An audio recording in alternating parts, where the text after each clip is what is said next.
क्षेत्र क्षेत्रज्ञयोरेवम् अंतरं ज्ञानचक्षुषा भूत प्रकृति मोक्षं च ये विदुर्यान्ति ते परम।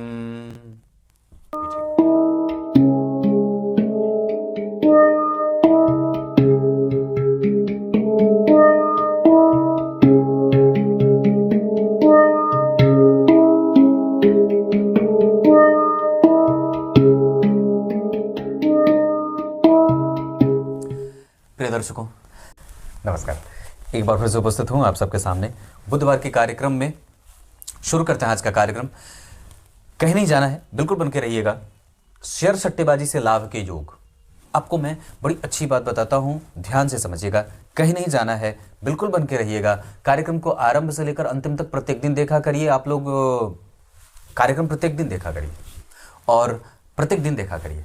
इसके साथ साथ NAKULPARASHARA इस नाम से मैं आपको इंस्टाग्राम पे मिल जाऊंगा और इसी नाम पे फेसबुक पे भी मिल जाऊंगा। JYOTISHHILAKSHYA इस नाम से आपको हमारा एप्लीकेशन मिल जाएगा प्ले स्टोर पे। और रविवार के कार्यक्रम के लिए अपने सवाल अवश्य लिखें, चाहे आपके दिमाग में जो भी सवाल बनता हो। और साथ ही साथ रविवार का कार्यक्रम अवश्य देखा करिए, जो यूट्यूब पे इसी चैनल पे सुबह 10 बजे से लेकर 11 बजे के बीच में जाता है। शुरू करते हैं आज का कार्यक्रम। शेयर सट्टेबाजी से आजकल बड़े लोग बहुत धन कमाते हैं और कई बार तो आजकल के छोटे छोटे बच्चे भी जब मुझसे बात करते हैं 2000 के, 2002 के, 2003 के, तो पूछते हैं पंडित जी रमी सर्किल पे पता नहीं पैसे लगाए हैं, इधर भी लगाए हैं, वहाँ पर बहुत सारी चीज़ें। पर वस्तुतः धन आगमन के स्रोत और धन के आने की दिशा, किस तरीके से वो कहाँ से धन आ रही है, ये समझने की बारी है। बहुत सारी कुंडलियों में, मैं अगर मुद्दे पे ही बात करूं, खाली ज्ञान ना दूं, तो अगर आपकी कुंडली में चंद्रमा बहुत अच्छे बैठे हैं, मतलब बहुत अच्छे बैठे हैं, इसका अर्थ है कि वो केंद्र में बैठे हैं, त्रिकोण में यानी कि नवम और पंचम में बैठे हैं, लग्न में, चतुर्थ में, सप्तम में, दशम में बैठे हैं, एकादशवें में, धन में और तृतीय में भी बैठे हैं, तो ये चंद्रमा आपकी कुंडली में अच्छे बैठे हैं। मतलब इसको ये कहा जा सकता है कि ये अच्छे हैं, पर उस पे उनकी अच्छाई तब जाकर के बहुत ज़्यादा अच्छी मेंटेन होगी जब उस पे शनि की, राहु की और केतु की दृष्टि न हो। मतलब उस पे किसी भी पापक ग्रह की दृष्टि न हो, शनि मंगल राहु केतु से वो देखे ना जाते हों, कहीं से भी कोई भी ग्रह इनको ना देखता हो। और उसके बाद चंद्रमा शुभग्रह बन रहे हों, मतलब वो शुक्ल पक्ष के अष्टमी तिथि से लेकर के कृष्ण पक्ष के नौमी तिथि के बीच में जातक का जन्म हो, तो ये चंद्रमा मजबूत कहे जाते हैं। इनकी मजबूती और भी तब मजबूत और भी हो जाती है जब इनके ऊपर गुरु, शुक्र, बुध या स्वयं ये इनके साथ बैठे हुए देखे जाते हों, तो आपका चंद्रमा बलवान हो गया।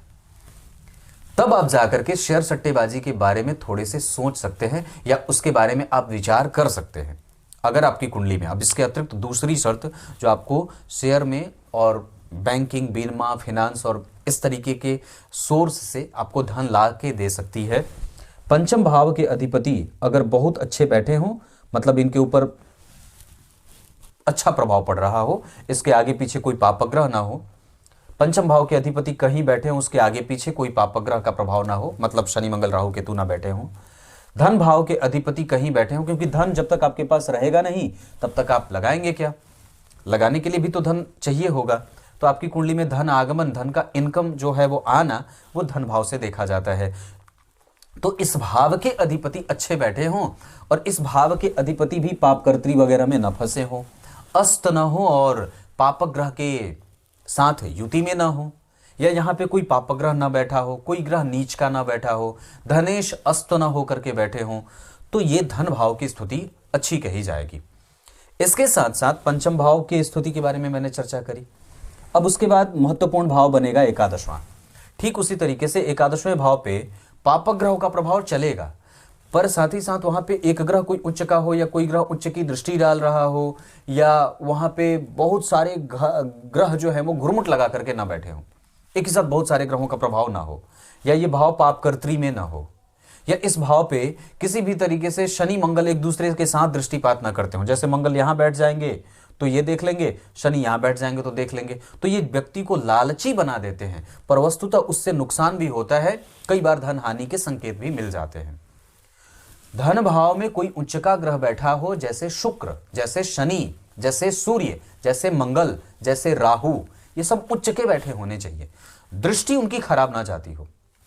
इसके अतिरिक्त उस पे किसी एक भी शुभ ग्रह की दृष्टि पड़ जाए, या इसके अतिरिक्त लाभ भाव के अधिपति कम से कम लग्न से, धन से, पंचम से, चतुर्थ से और नवम से संबंध बनाते। मतलब संबंध का मतलब क्या है कि लाभ भाव के अधिपति या तो लाभ में बैठे हों, या धन में बैठे हों, या चतुर्थ में बैठे हों, या पंचम में, या सप्तम में, या नवम में, इसमें बैठे हों। सप्तम में ना भी बैठे हों तो नवम में कम से कम। इसके साथ साथ अगर आपकी कुंडली में कम से कम शुक्र और कम से कम शनि, ये दोनों का संबंध एकादशवें भाव से होता हो, तो समझ जाना चाहिए कि धन लाभ के योग बनेंगे, ये शेयर बाजार से धन के योग बनाएंगे। पर वस्तुतः इसके लिए आपको भाग्य को भी देखना होगा कि आपका भाग्य कितना प्रबल है, आपके निर्णय कितने प्रबुद्ध होते हैं, और आपके पास जो लगाने के पैसे हैं वो किस सोर्स से आए हैं। आपकी कुंडली का अगर भाग्य संकेत अच्छा नहीं कर रहा है तो एकादशवां भाव भी बहुत ज्यादा फ्लरिश होकर के सुख नहीं देगा। यानी कि अगर चौथे नंबर पे कोई भाव के बलवान होने की आवश्यकता पड़ेगी तो वो नवां भाव होगा। अगर आपकी कुंडली का नवां भाव संतुलित नहीं है, अगर वहां पे कोई नीच का ग्रह बैठा है, वहां पे पापकर्त्री लगा है, वहां पे कोई भी ग्रह अस्त होकर के बैठा है, उस भाव के अधिपति अस्त होकर के बैठे हों, इस भाव पे पाप ग्रहों का प्रभाव ज्यादा हो, शनि मंगल राहु केतु देख रहे हों, शनि मंगल राहु केतु बैठे हों, तो ये भाव की गड़बड़ी होगी। और ऐसी अवस्था में व्यक्ति एक्सट्रीम हो जाता है, या तो बहुत ज्यादा पैसा लगा दे या बिल्कुल ही विश्वसनीय ना हो, या कई बार वो सब लगा करके निश्चिंत हो जाता है और बाद में उसको नुकसान हो जाता है। ऐसा वैसे आजकल इसके लिए बहुत सारी कंपनियों को भी देखना होता है कि वो कौन कौन से अक्षर की कंपनियों पे आप पैसे लगाएंगे तो आपका शेयर बाजार भागेगा और आप भी धनवान बने रहेंगे। पर वो एक अलग विषय होगा, उस पर कभी अलग कार्यक्रम बनाऊंगा। पर वस्तुतः जब आपकी कुंडली में धन भाव, लाभ भाव, पंचम भाव, नवम भाव अच्छे नहीं होंगे तो गड़बड़ी हो, क्योंकि पंचम भाव अचानक धन प्राप्ति का योग बनाता है, तो अष्टम भाव भी कुछ ऐसा ही दिखाता है। तो अष्टम भाव को भी अवश्य देख लेना चाहिए। वैसे तो ढूंढेंगे तो सारे भाव ही कुछ ना कुछ निकालने लगेंगे, पर प्रमुखतया लग्न, लाभ, लग्न का तो ठीक होना आवश्यक भी होगा कि कोई भी सूत्र जो मैंने क्रमशः यहां बताए हैं वो सारे तभी फॉल करेंगे जब कम से कम आपकी कुंडली का लग्न और लग्नेश बढ़िया रहे, लग्न पे पाप ग्रहों का प्रभाव ना हो, लग्न शुभदायी बना हो, लग्नेश पापकर्त्री में ना हो, चंद्रमा मजबूत बन रहे हो, एकादशवां पंचम धन और लाभ भाग्य ये ठीक बने हों, तो ये 5 भाव अगर मजबूत बनेंगे तो आप शेयर में बहुत अच्छा धन कमा सकते हैं। तब आपकी कुंडली शेयर बाजार वाली कुंडली कही जाएगी। समझ में आ गई बात? क्योंकि ये वस्तुतः एक लगाना और निकालना, और 0 लगा करके 20 कमाना, 20 लगा करके 100 कमाना, 100 लगा करके लाख कमाना, ये खेल जब तक कुंडली के सहयोग से ना बने, और कई बार तो लोग जानते हैं, लगाते हैं कि पंडित जी मुझे लगाना है तो मुझे बताइए कि कब मैं लगाऊं, मेरे ग्रह के योग कैसे बनेंगे, और तब जाकर के लगाते हैं। तो ये सब चीजें देख लेने के बाद ही धन लगाने की बारी है, अन्यथा थोड़ा साइलेंट ही रहना चाहिए। पर इसमें सबसे महत्वपूर्ण अगर कोई ग्रह है तो वो चंद्रमा है, और दूसरे नंबर पे शुक्र और शनि है।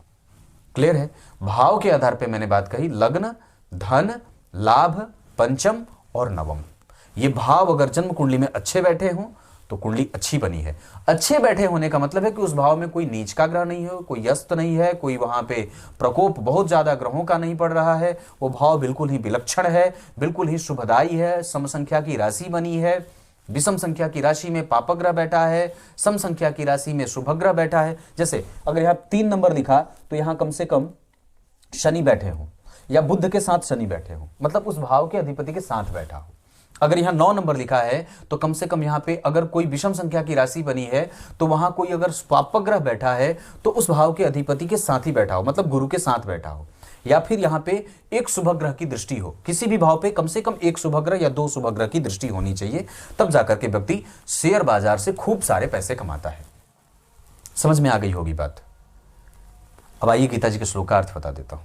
गीता जी के 13वें अध्याय के 35वें और आखिरी श्लोक में भगवान के द्वारा ये बात कही गई है कि दिव्य नेत्रों से जो क्षेत्र और क्षेत्रज्ञ के पहचान की बात कर लेता है और उसमें कभी भी अपने आप को उलझा करके नहीं रखता है, वो वस्तुतः परमात्मा को प्रिय होता है और वो परमात्मा को प्राप्त भी कर जाता है।